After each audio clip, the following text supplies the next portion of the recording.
হজরত ইউসুফ আলাইহি ওয়াসাল্লাম এর অলৌকিক কাহিনী। বহু বছর আগে কেনান নামক একটি অঞ্চলে একটি সুন্দর এবং গুণী ছেলের জন্ম হয়েছিল। ইউসুফ সেই হজরতকে রাখলেন ইয়াকুব আলাইহি ওয়াসাল্লাম। তার একটি ছেলে ছিল।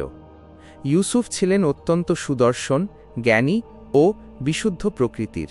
তার মুখমণ্ডল এতটাই উজ্জ্বল ছিল যে দর্শকরা বিস্মিত হয়েছিলেন। হজরত ইয়াকুব আলাইহি ওয়াসাল্লাম এর ইউসুফের প্রতি বিশেষ ভালোবাসা ছিল এবং তিনি ইউসুফকে একটি দান করেছিলেন, বিশেষ শার্ট দিয়েছেন যা তার ভাইদের ঈর্ষান্বিত করেছে।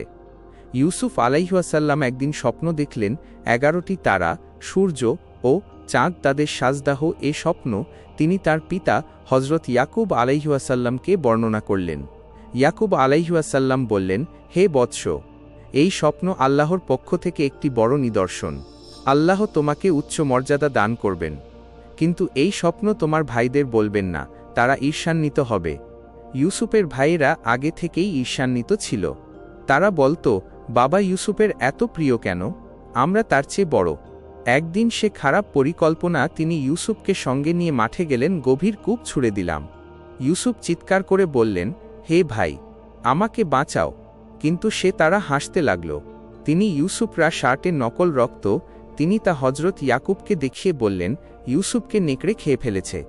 ইয়াকুব আলাইহি ওয়াসাল্লাম দুঃখে বললেন, আমার ইউসুফের কি হয়েছে? কিছুক্ষণ পর একটা কাফেলা সেখান দিয়ে চলে গেল। তারা ইউসুফকে কূপ থেকে টেনে বের করে আনল এবং মিশর যেখানে নিয়ে গেলেন। ইউসুফ দাস তৈরি এবং বিক্রি। ইউসুফের কাছে প্রিয় মিশর ঘরে রাখা হয়েছে। ইউসুফ খুব সৎ, পরিচ্ছন্ন এবং পরিশ্রমী। আজিজ তাদের আদর করতে লাগল। কিন্তু ইউসুফের ওপর আজিজের স্ত্রী একটি মন্তব্য করুন ডালি। জোসেফ বলেছেন, ঈশ্বর আশীর্বাদ করুন, আমি এমন পাপ করতে পারি না। এ প্রসঙ্গে আজিজের স্ত্রী মিথ্যা অভিযোগ রাখা এবং ইউসুফ কারাবাস সম্পন্ন। কারাগারে ইউসুফ ধৈর্য আর কি আল্লাহর ইবাদত, আমি ব্যস্ত ছিলাম। বন্দীদের মধ্যে যারা স্বপ্নের ব্যাখ্যা একদিন বলতো, মিশরের রাজারা একটি অদ্ভুত স্বপ্ন দেখেছেন যা কেউ ব্যাখ্যা করতে পারেনি। এরপর কারাগার থেকে ইউসুফকে ডাকা হয়। তিনি বললেন, হ্যাঁ হে মহারাজ, আপনার স্বপ্নের তাৎপর্য হল শনি বছর শুভ মৌসুম, তাহলে হবে 7 বছরের দুর্ভিক্ষ আসবে, তোমার এখন উচিত শস্য সংগ্রহ কর। ইউসুফের জ্ঞান ও প্রজ্ঞায় রাজা বিস্মিত হলেন। মিশরের মন্ত্রী নিযুক্ত দুর্ভিক্ষের দিনে জোসেফ শস্য বিতরণ আর কি গরিবদের সাহায্য করুন।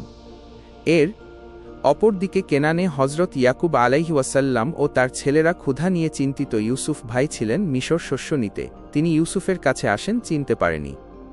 ইউসুফ তার পরীক্ষা নিলেন এবং অবশেষে বললেন, আমি জোসেফ আর ইনি আমার ভাই বেঞ্জামিন।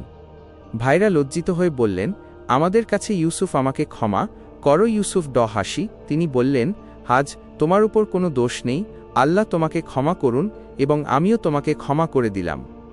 ইউসুফ তার পিতা হজরত ইয়াকুব আলাইহি ওয়াসাল্লাম ও পরিবারের সকলের কাছে, যাকে বলে মিশর। যখন ইয়াকুব ও ইউসুফ আবার দেখা, তাই ইয়াকুব আলাইহি ওয়াসাল্লাম আনন্দে কেঁদে ফেলল। পূর্ববর্তী আমাদের কাছে হজরত ইউসুফ আলাইহি ওয়াসাল্লাম এর জীবন ধৈর্য, পবিত্রতা, ক্ষমা এবং আল্লাহর উপর ভরসা প্রতিটি পরীক্ষায় শেখায় স্থির পা থেকে যান এবং আল্লাহ তাদের দিয়েছেন সম্মান, জ্ঞান এবং শক্তি তিনি মঞ্জুর করেছেন। এই গল্পটি আমাদের মনে করিয়ে দেয়, আল্লাহ কখনো ভালো মানুষকে নষ্ট করেন না।